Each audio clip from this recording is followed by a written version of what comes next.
Now, it is a fact that lawyers can really confuse. They can really get into legal jargon until you get completely confused. So in this recording, we're going to try to summarize or, bring out key points in the judgment, in the full judgment yesterday by the Supreme Court, explaining why President Uhuru Kenyatta's re-election was annulled. Now, I must say that I must congratulate those who formulated our 2010 Constitution. People even who were in the initial efforts, like Professor Yash Palgai, because they did something very important.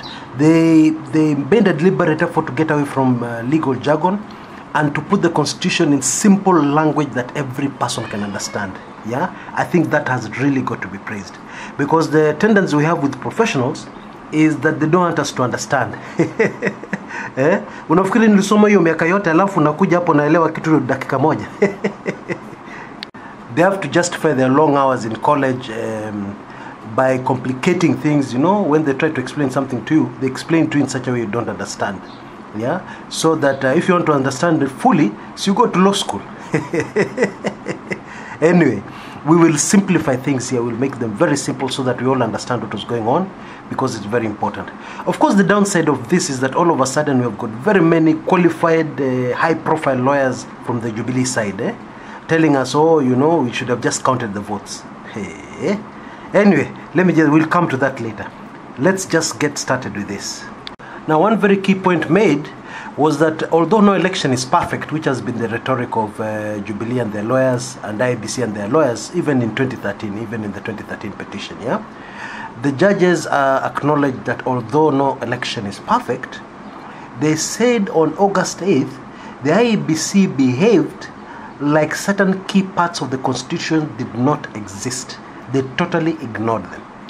They mentioned, of course, Section 39, Section 44, and Section 44A. Okay? But for us, the laymen, it was very clear. Let's just take some few simple examples, We know that the law says that the polling station is the final announcement of the results, yes? Did we see that on August 8th? No way.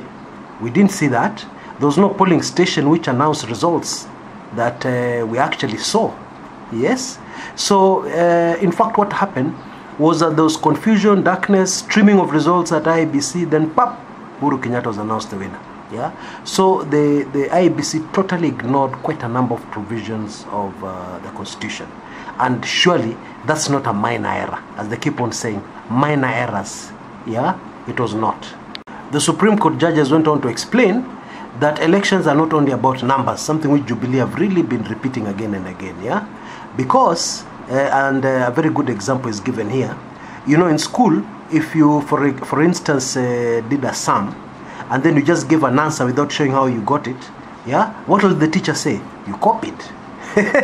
You copied from your neighbor, yes? You need to explain step by step how you did it. Indeed, if you explain step by step how you got your answer, and you still get the answer wrong, you'll still get marks for the steps. Correct? Yes. So that's what an election is. An election is all about the steps that lead up to the answer. Yes, that was made very clear by the Supreme Court, and that is an excellent precedent that will strengthen our Constitution, and I believe will strengthen the electoral process going forward. Indeed, one group of people that it has really frustrated going forward are these people who rig elections. Okay, because the people who rig elections, it is all about numbers.